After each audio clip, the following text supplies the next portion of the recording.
In this session, let us look at the biography of Joseph Addison.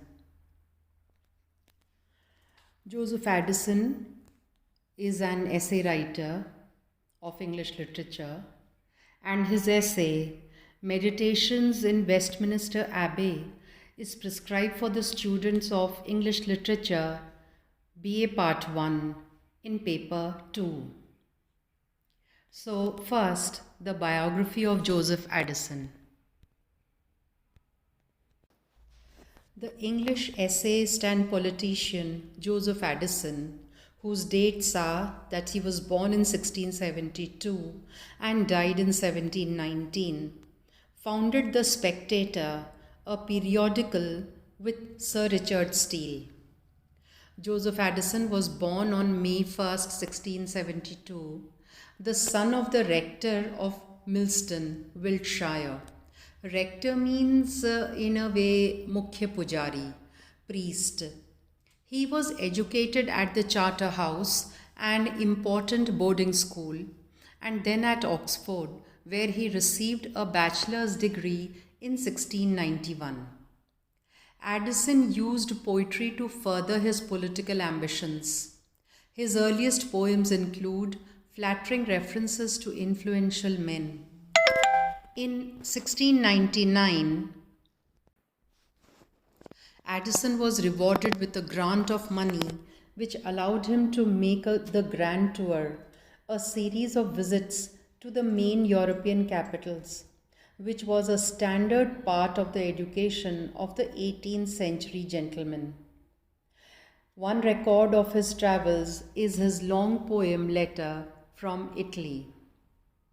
In 1703, Addison returned to England to find that the Whigs, the political party with which he had allied himself, were out of power. But his poem on the Battle of Blenheim won him an appointment as Commissioner of Appeal in Excise. Addison continued to combine literary with political success. He was elected to Parliament in 1707, and in 1709 he went to Dublin, which is in Ireland, as secretary to the Lord Lieutenant to Ireland. In 1710, he founded the Whig Examiner to counter the Tory views of the Examiner, a periodical managed by Jonathan Swift. Jonathan Swift is another popular writer in the English language. In 1709, Addison had begun to write for The Tatler, a magazine edited by his friend Sir Richard Steele. Addison contributed in all 42 essays.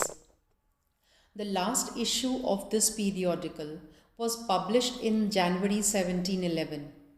2 months later, under the joint editorship of Addison and Steele, the first number of The Spectator appeared.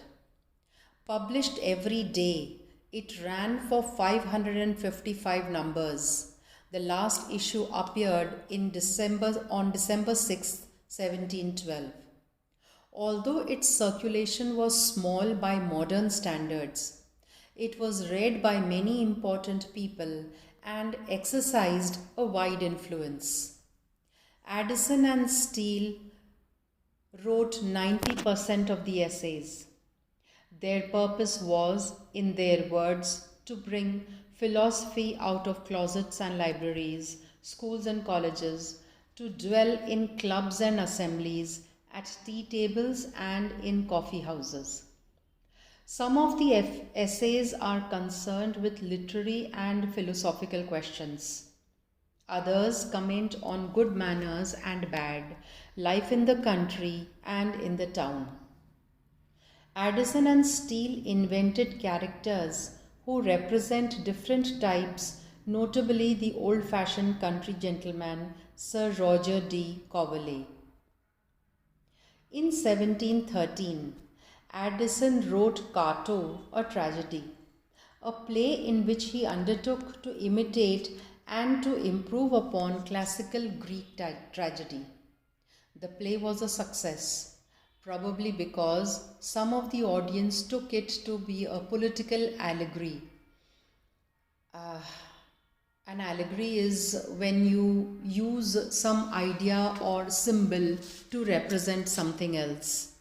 Alexander Pope wrote the prologue, and Samuel Johnson later praised the play as Addison's noblest work. In 1714, Queen Anne died, and Addison shared in the Whigs' rise to power. He was known as a temperate, conciliatory politician. In 1717, he was appointed Secretary of State, which in today's terms could be understood as the Home Minister. He retired the next year with a generous pension. Addison died on June 17th, 1719. This is about the biography of Addison. In the next session, we'll look at the essay Meditations in Westminster Abbey. Thank you.